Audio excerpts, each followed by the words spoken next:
الحمد لله رب العالمين والعاقبة للمتقين والصلاة والسلام على سيد المرسلين وعلى آله وصحبه وأهل بيته أجمعين.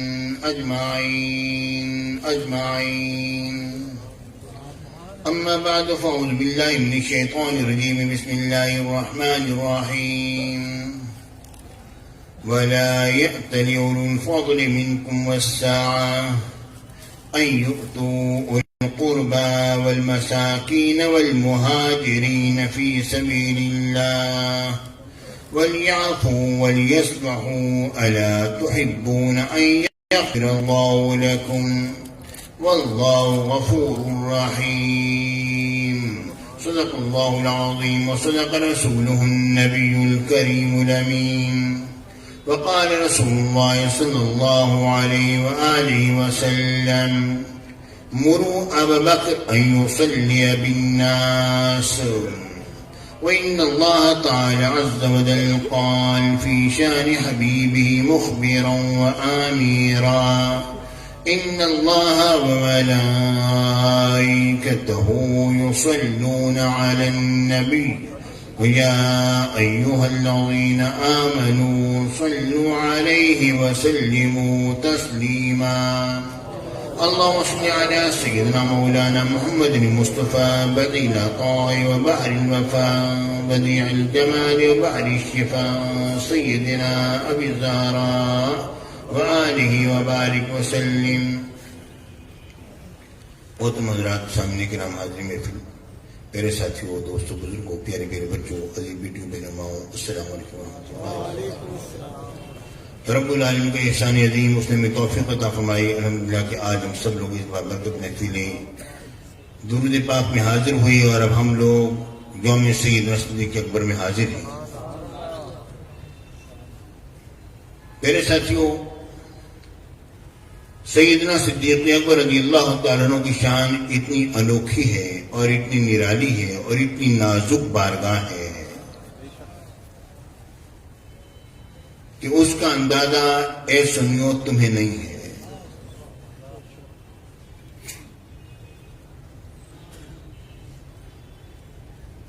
سیدنا صدیق اکبر رضی اللہ تعالیٰ عنہ،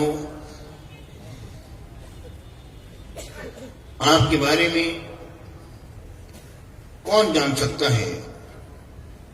اللہ جانے اور اللہ کا رسول اس کے حبیب پاک جانے اور سیدنا صدیق اکبر جانے.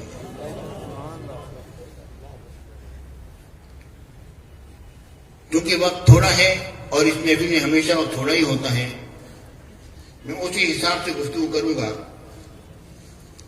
آپ تک میری بات پہنچ جائے اور جو میں کہنا چاہتا ہوں آپ سمجھ لیں کہ میرے کہنے کا مطلب کیا ہے اور میں کیا افسر کر رہا ہوں. پہلی بات تو یہ ذہن نشین رکھ لیجیے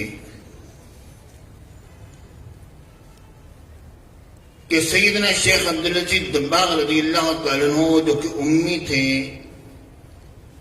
اور ان کے شاگرد نے جو ان سے سوالات کیے اور ان کے جوابات اور ان کے فرامین پر کتاب جو مرتب کی گئی الابریز اس کا نام ہے. وہ کتاب کیا ہے؟ وہ تو ایک عجائب خانہ ہے. انسان کی عقول حیرت زدہ رہ جاتی ہیں. جس نے کہ کچھ کبھی پڑھا نہ کسی سے اور نہ لکھنا سیکھا، وہ وہاں کے حالات بیان کرتے ہیں جہاں تک کہ عقول کی رسائی نہیں. آپ کے شاگرد کہتے ہیں کہ میں نے اپنے شیخ سیدنا شیخ عبدالعزیز دباغ رضی اللہ تعالیٰ عنہ سے عرض کیا: من الخصلۃ التي فی ابی بکر رضی اللہ تعالیٰ عنہ، یہ تو بھلا بتلائیے کہ میرے آقا سرکار مدینہ سرور سینہ صلی اللہ علیہ وسلم کو جو بے شمار خصائل ہیں، ان میں سے کون سی کوئی اہم خصوصیت ایسی ہے جو سیدنا صدیق اکبر رضی اللہ تعالیٰ عنہ میں پائی جاتی ہے، اور خلفائے اربعہ کی آپ وہ خصوصیتیں بیان فرمائیے. آپ نے فرمایا: خصلت الایمان باللہ عز وجل ایمان کی وہ خصلت، اللہ تعالیٰ عز و جل پر ایمان لانے کی وہ خصلت. اب اس کی آگے ذرا تفصیل ذرا سنیے. ماتے فإن الإيمان بالله تعالى كان في النبي صلى الله عليه وسلم على كيفية خاصة. کہ ایمان باللہ، اللہ تعالیٰ پر ایمان لے کر آنا ہمارے آقا نبی مکرم صاحب اللہ صلی اللہ علیہ وسلم میں ایک خاص کیفیت کے طور پر تھا. وہ خاص کیفیت کیسی تھی؟ لو طرحت على اهل الارض صحابة وغيرهم لغابوا. فرماتے ہیں وہ ایک اس انداز پر رب العالمین نے آپ کو اس چیز سے نوازا تھا کہ اگر یہ زمین والوں پر اگر وہ کیفیت ڈال دی جائے تو چاہے صحابہ ہوں یا ان کے علاوہ ہوں، تمام کے تمام پگھل جائیں. وَلَيْسَ أَبُو بَكْرٍ رضی اللہ تعالیٰ عنہ مِنْ تِلْكَ الْكَيْفِيَةِ شَيْئًا قَلِيلًا عَلَى قَدْرِ مَا تُطِيقُهُ ذَاتُهُ. فرماتے ہیں ہاں ابو بکر صدیق رضی اللہ تعالیٰ عنہ اس کیفیت میں سے ایک تھوڑے سے حصے کے وارث بنے تھے. وہ اتنا حصہ تھا جتنا کہ ان کی ذات اس کو برداشت کر سکتی تھی. وہ ایک بالکل معمولی چیز جو میرے آقا کی طرف سے آئی بظاہر اس کے اعتبار معمولی کہہ رہا جو میرے آقا کے اندر تھی، اسی اعتبار سے کہہ رہا ہوں. کہتے ہیں وما ذلك لم يكن في امة النبي صلی اللہ علیہ وآلہ وسلم يطيق ابا بکر في ذلك. اور فرماتے ہیں یہ بات بھی ذہن نشین رکھ لو کہ جو اگر صدیق کو جو حصہ ملا ہے وہ امت میں کوئی اس کی طاقت نہیں رکھتا ہے. ولا من يدانيه ولا من الصحابة ولا من غيره من آل الفتح الكبير. فتح کبیر کہتے ہیں جو روحانیت کے بے شمار عجائبات اور غرائبات پر قادر و اللہ تعالیٰ نے اس کو روحانیت کی اعلیٰ مراتب عطا فرمائے ہوں، چاہے وہ ہوں چاہے صحابہ میں سے ہوں یا ان کے علاوہ میں سے ہوں. تو جو سیدنا صدیق اکبر کو جو چیز عطا کی گئی وہ کسی اور کے اندر عطا نہیں کی گئی، کو اس کو برداشت کرنے کی قوت نہیں رکھتا. اب اس کی وجہ بیان فرماتے ہیں، کہتے ہیں لأن النبی صلی اللہ علیہ وسلم بلغ فی اسرار الالوہیہ وحقائق الربوبیہ ورقائق العرفان مبلغا لا یکیف ولا یطاق. فرماتے ہیں کیونکہ نبی مکرم صلی اللہ علیہ وسلم الوہیت کے اسرار اور ربوبیت کے حقیقتیں اور عرفان کی باریکیاں ان کی اس انتہا کو پہنچے ہوئے تھے کہ جس کی نہ کیفیت بیان کی جا سکتی ہے نہ ہی اس کی طاقت رکھی جا سکتی ہے. وَكَانَ يَتَكَلَّمُ مَعَ أَبِي بَكْرٍ فِي الْبُحُورِ الَّتِي كَانَ يَخُوضُهَا عَلَيْهِ الصَّلَاةُ وَالسَّلَامُ. ہاں میرے آقا سرکار مدینہ صلی اللہ علیہ وسلم کلام فرمایا کرتے تھے ان سمندروں میں جس میں کہ آپ غوطہ زن ہوا کرتے تھے. فارتقى ابو بکر مرتقى المذکور. فرماتے ہیں ہاں ابو بکر صدیق رضی اللہ تعالیٰ سے کلام کیا کرتے تھے تو وہ بھی ترقی کے اعلیٰ ترین مراتب پر پہنچے. لیکن کہتے ہیں ومع ذلك ساتھ ساتھ یہ بات بھی ذہن نشین رکھو فکان النبی صلی اللہ علیہ وسلم فی ثلاث سنین اخیرہ. فرماتے ہیں کہ میرے آقا حضور علیہ السلام آخری جو میرے آقا کے 3 سال تھے لا يتکلم معه فی تلک الحقائق خفیت علیہ ان یذوب. فرماتے ہیں کہ آخری 3 سال میں میرے آقا نے اس سے ان حقائق کے بارے میں کسی سے بھی کلام نہیں فرمایا کیونکہ کوئی بھی ہوتا تو پگھل جاتا. سیدنا صدیق اکبر کو اس میں سے ایک حصہ ملا تھا جس کی جو کہ آپ کے اندر تھا. اور یہ حدیث ہم سنتے چلے آئے اور یہ کلام ہم سنتے چلے آئے. آج اس کی تشریح واضح ہو گئی کہ سیدنا صدیق اکبر رضی اللہ تعالیٰ عنہ کو باقی تمام پر فضیلت کیوں ہے. وہ ایک جملہ آتا تھا کہ وقر ما فی قلبہ، کہ ان کے دل میں کوئی چیز ہے جس کی توقیر کی گئی ہے تو وہ چیز ان کے دل میں ہے. وہ چیز کیا ہے؟ وہ اس کے انکشاف سیدنا شیخ عبدالعزیز دباغ نے کیا ہے کہ وہ ایک نور پاک ہے، وہ ایک کیفیت خاص کا ہے جو سرکار مدینہ کو اس سے نوازا گیا اور اس کی ایک ہلکی سی تجلی سیدنا صدیق اکبر پر پڑی. ایمان باللہ. پیارے بھائی اور فرماتے ہیں قال رضی اللہ تعالیٰ اما الخسرۃ التي فی عمر رضی اللہ تعالیٰ ہر ایک کی انہوں نے خسرت کو بیان کیا.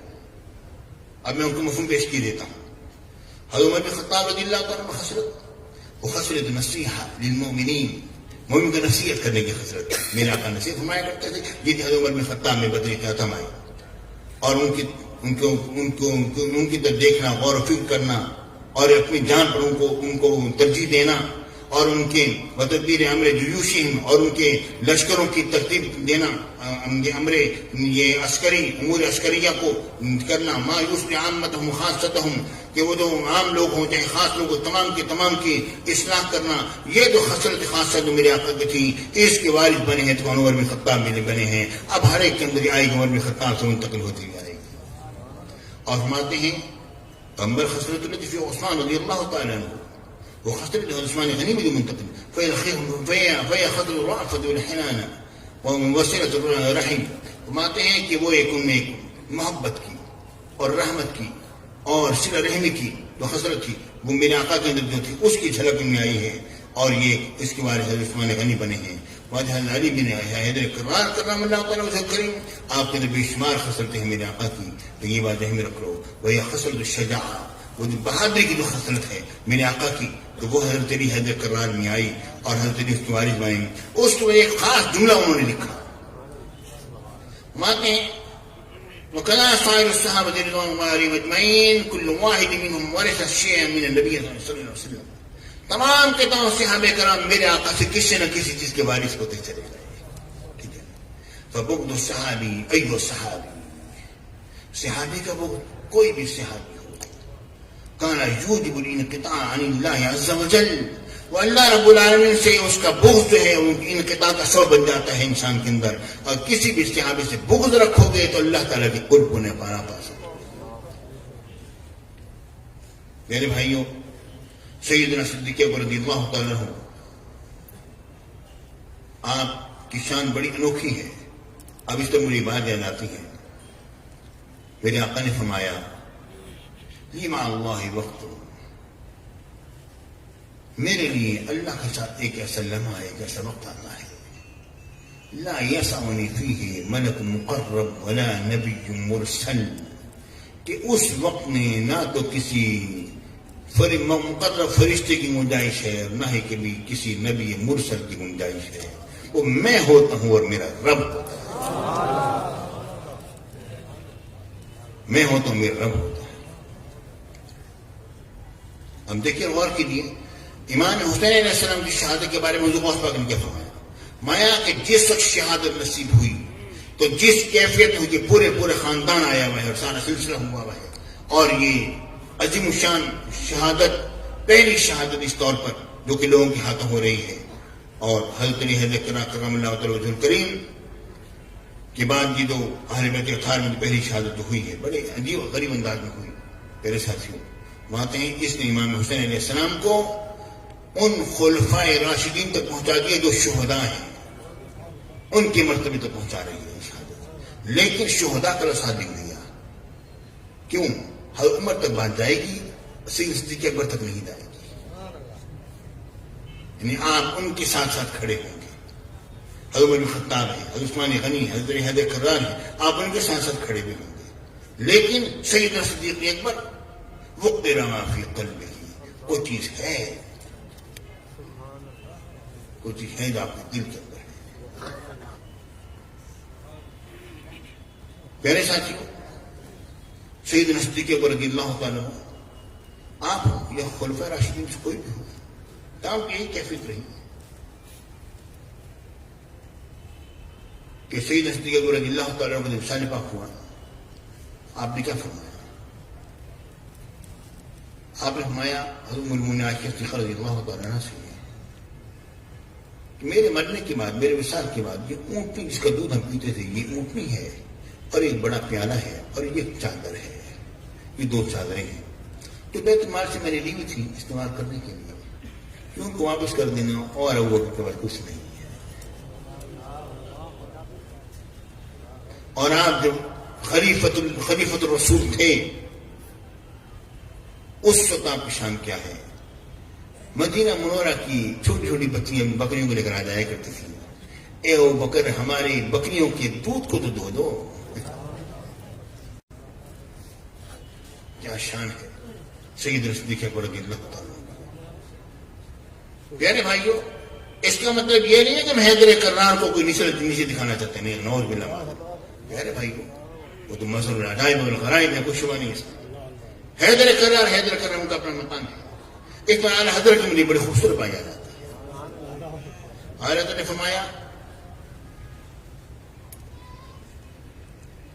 فرماتے ہیں کہ ایک ہے فضیلت مطلقہ اور ایک ہے فضیلت من کل الوجوہ، اس میں فرق ہے۔ میں آپ کو سمجھانے کے لیے بات کر دیتا ہوں، سمجھانے کی بات کر دیتا ہوں۔ ہمارے حامد بھائی ہیں، مجھ سے بڑے مجھ سے ہے کیا، اللہ تعالیٰ نے ان کو نوازا، کرم فرمایا ان کو بہت، تو مجھ سے بڑے ہونے کے ناطے سے بھی اور بھی کئی وجوہات سے میرے سے ذرا بہتر مقرر بھی ہیں، تقریر بہتر کرتے ہیں اور بے شمار نیکی میں بات ہر چیز مجھ سے۔ لیکن جب بات آئے گی بھائی، بات یہ ہے کہ وہ کیا حدیث پڑھاتے ہیں، اس میں میری فضیلت ہو جائے گی، ٹھیک ہے، لیکن یہ کیا ہے، اس کا مطلب یہ نہیں ہے کہ میری جھوٹی فضیلت ہو گئی، ان کی فضیلت مطلقہ ہو گئی۔ سمجھ رہی بات نہیں آ رہی، سمجھانے کے لیے بات کہیں آپ کو، میری جھوٹی فضیلت ہو گئی، ان کی فضیلت مطلقہ ہو گئی۔ تو فضیلت من کل وجوہ ہوتی ہے جو کہ ہر طرف سے گھیر لی، اور فضیلت مطلقہ وہ ہوتی ہے جو کہ عام طور پر فضیلت ہے۔ تو حضرت سیدنا صدیق اکبر رضی اللہ تعالیٰ عنہ کے بارے میں یہ بات کہ آپ سے کے بارے میں جب کوئی پوچھے، جب کوئی شخص آپ سے سوال کرے، بھلا یہ بتلاؤ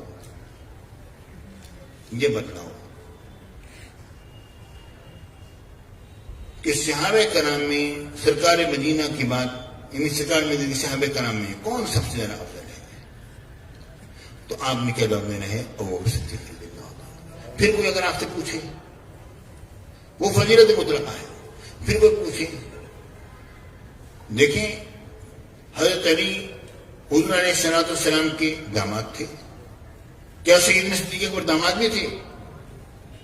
داماد میں تھے، ٹھیک ہے نا۔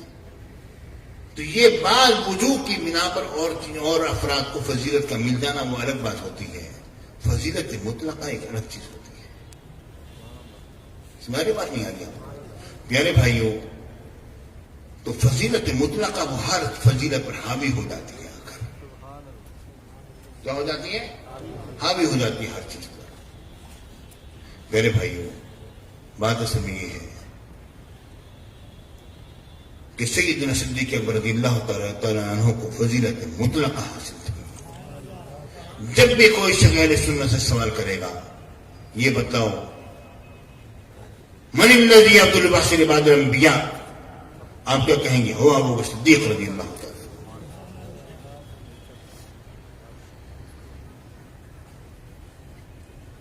میرے ساتھیوں، سیدنا صدیق اکبر رضی اللہ تعالیٰ عنہ نے اس وقت اسلام کا ساتھ دیا جب کوئی اور ساتھ دینے والا نہ تھا،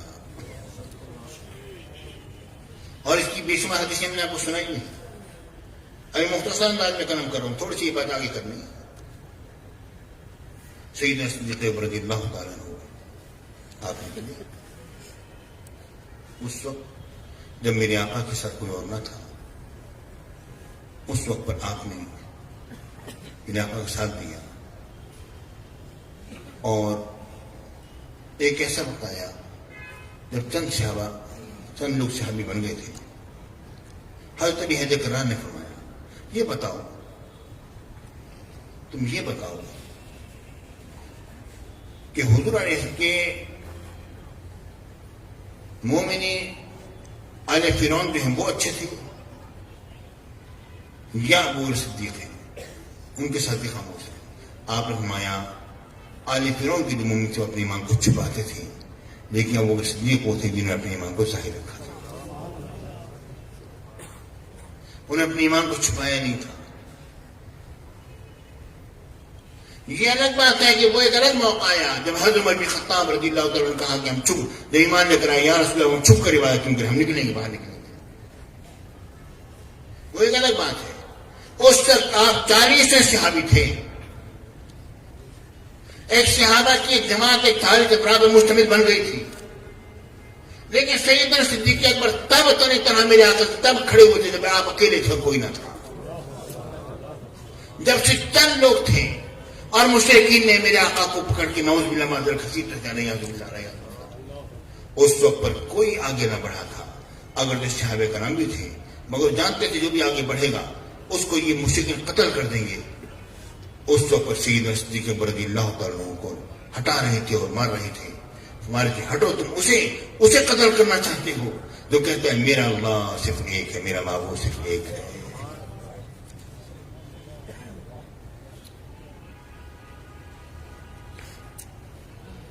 میرے بھائیوں، اب ایک خلاصہ سے پیش کرنا چاہتا ہوں، آپ کے ذہن میں جو اشکال ہوں گے وہ دور ہو جائیں۔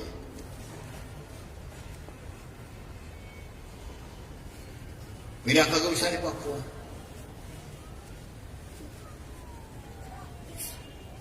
سیدنا صدیق اکبر رضی اللہ تعالیٰ آئے، کسی سے بات نہیں کی، مسجد نبوی میں دیکھا ایک حضرت عمر بن خطاب رضی اللہ عنہ کھڑے ہوئے، جو یہ کہے گا کہ محمد عربی صلی اللہ علیہ وسلم وصال پاک ہو گیا، خدا ہی اس طرح سے کرتا ہوں۔ آپ خاموشی سے اندر گئے، خدا عائشہ صدیقہ نے آقا کے کپڑے کو اٹھایا، وہ سب نہیں ہوا، کہاں وہ سین صدیقہ رو پڑے، جب روئے اس کے بعد باہر نکلے، آپ نے کہا یا عمر اجلس، عمر بیٹھ جاؤ، وہ نہیں بیٹھے، آپ دوسرے کونے میں کھڑے ہوئے مجھ سے پوچھے۔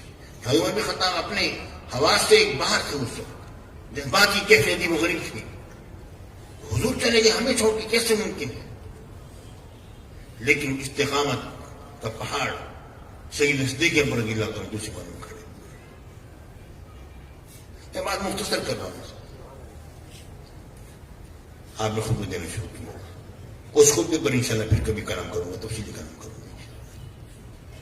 لوگ اٹھ کے آپ کی طرف آ گئے، معاملات آپ نے درست فرمائے، میرے آقا کی تجزیہ و تکفیر کا امتحان فرمایا۔ اب یہ باتیں ہو ہی رہی تھیں،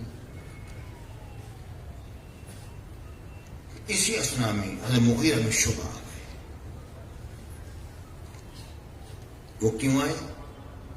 کیونکہ میرے آقا کے جہاں میرے آقا مسجد نبوی شریف کے ارد مہاجرین اکثر بستے تھے، اور ثقیفہ بنی ساعدہ کے پاس وہاں پر انصار اکثر تھے، وہاں پر صرف دو ایک مہاجرین پہنچے ہوئے تھے، اور انصار نے وہاں پر یہ چیز اٹھا لی تھی حضرت سعد بن عبادہ رضی اللہ تعالیٰ عنہ ان کے ساتھیوں نے کہ اب حضور کی مدد کون آئے گا۔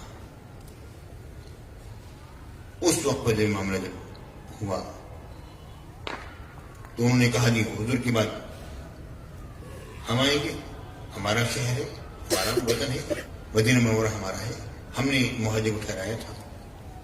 ایک مہاجر نے کہا نہیں یہ کیسے ہو سکتا ہے، حضور تو ہمارے ساتھ تھے، ہم آئیں گے۔